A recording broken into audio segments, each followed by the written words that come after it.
Paul Sheldon was a famous writer, creator of Misery Chastain, a character readers adored. But Paul was tired of misery, desperate to write something meaningful. So in his latest book, he killed misery off and felt liberated. Now he could finally write his masterpiece, Fast Cars. Paul set out on snowy mountain roads, manuscript and champagne in tow. He had no idea how wrong things were about to go. Paul Sheldon was about to meet his #1 fan. Misery wasn't finished with him yet. Paul drove through the Colorado mountains feeling triumphant. Fast Cars was finished, and he was ready for a new life. But a blizzard hit, fast and furious. The road vanished in a whiteout. Paul lost control, skidding off the road and crashing down an embankment. Pain exploded in his legs. He was trapped, freezing and alone. Death seemed certain. Then through the snow a woman appeared. She was strong, determined, and pulled him from the wreck. Her name was Wilkes. She said she was a nurse and his #1 fan. Paul passed out, thinking he was saved. He had no idea what kind of rescue this really was. Annie's presence felt miraculous, but there was something unsettling beneath her kindness. Paul's fate was now in her hands. The blizzard outside was nothing compared to the storm that was coming. He was safe from the cold, but not from what awaited him. Annie's smile was the last thing he saw before darkness claimed him. The world thought Paul Sheldon was missing, but he was about to become a prisoner in a place far worse than the snow.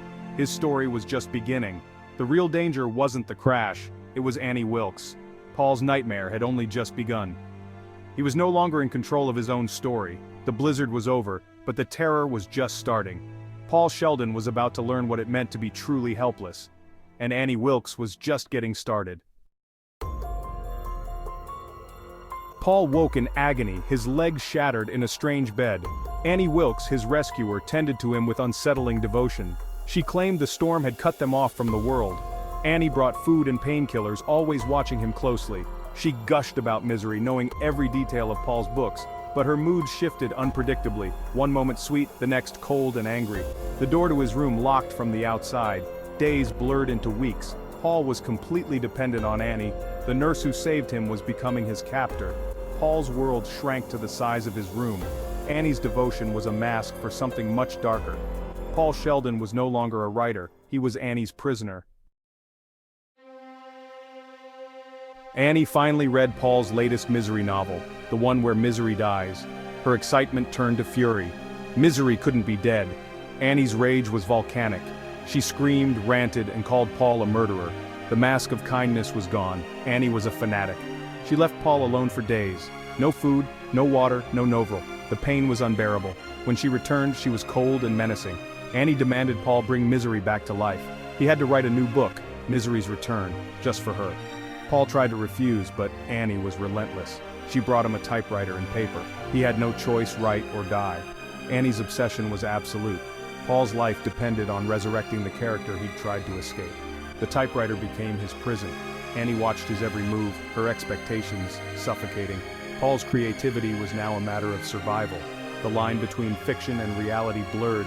Annie's demands grew more intense. Paul realized he was writing for his life. Every word was a negotiation with a madwoman. The story of misery was now his only hope. Annie's fanaticism knew no bounds. Paul's fate was tied to the fate of his character. He was trapped in a nightmare of his own making.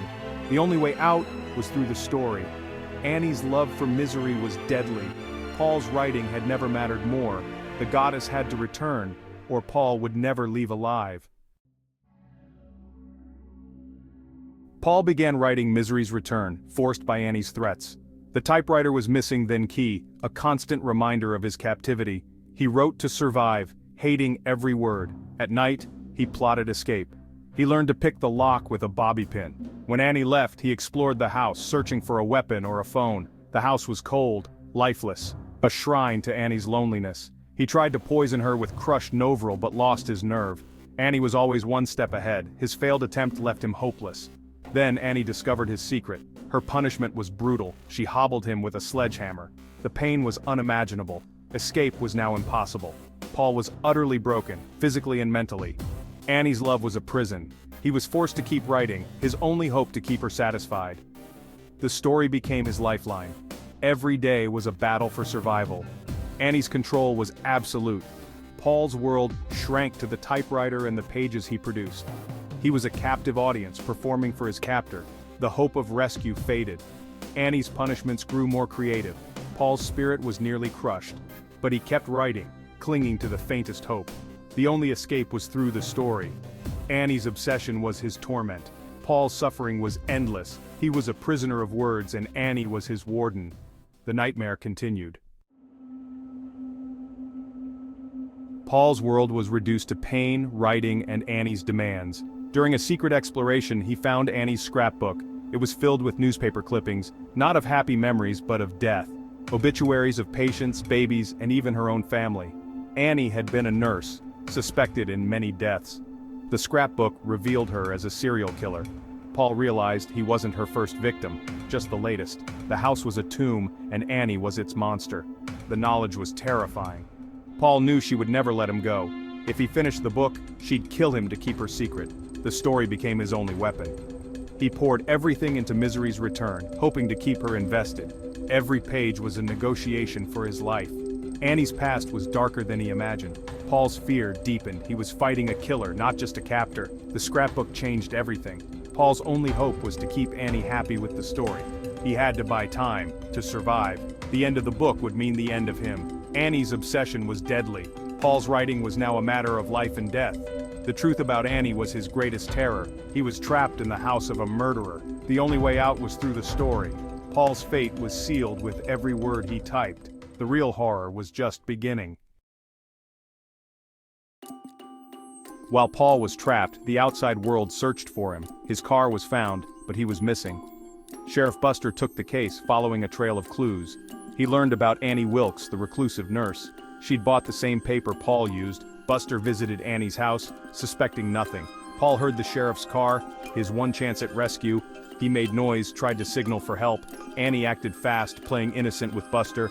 But when Paul tried to get his attention, Annie snapped. She killed the sheriff, brutally, without hesitation. Paul heard it all, the struggle, the silence. Hope died with Buster. Annie had eliminated the only link to the outside world. Paul was truly alone, with no one left to save him.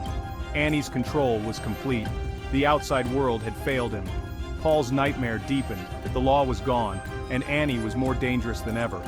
Paul's only hope was his own cunning. The house became a tomb. Annie was judge, jury, and executioner. Paul's story was running out of time. After the sheriff's murder, Annie's plans became clear. When the book was finished, she would kill Paul, and herself. Paul pretended to be weak, secretly hoarding Novril to endure the pain. He asked for a cigarette and champagne to celebrate the book's completion. Annie, caught up in her fantasy, agreed.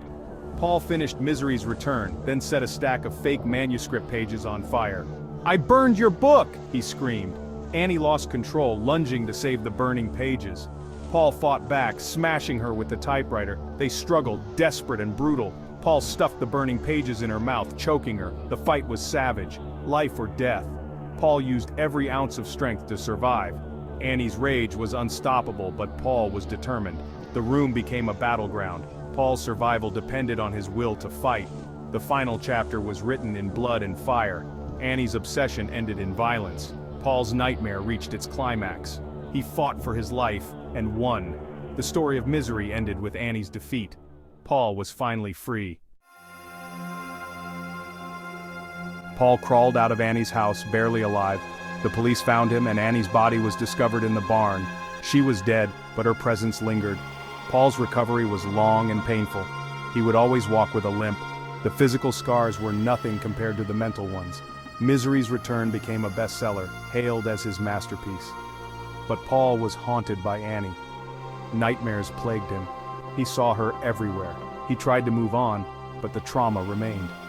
Annie became a ghost in his life, a constant, terrifying presence. The fear she instilled was a prison he couldn't escape. Paul survived, but he was never truly free. Annie was his muse and his tormentor. Even in death, she wouldn't let him go. Paul kept writing, drawing inspiration from his pain, but a part of him was always trapped in that room.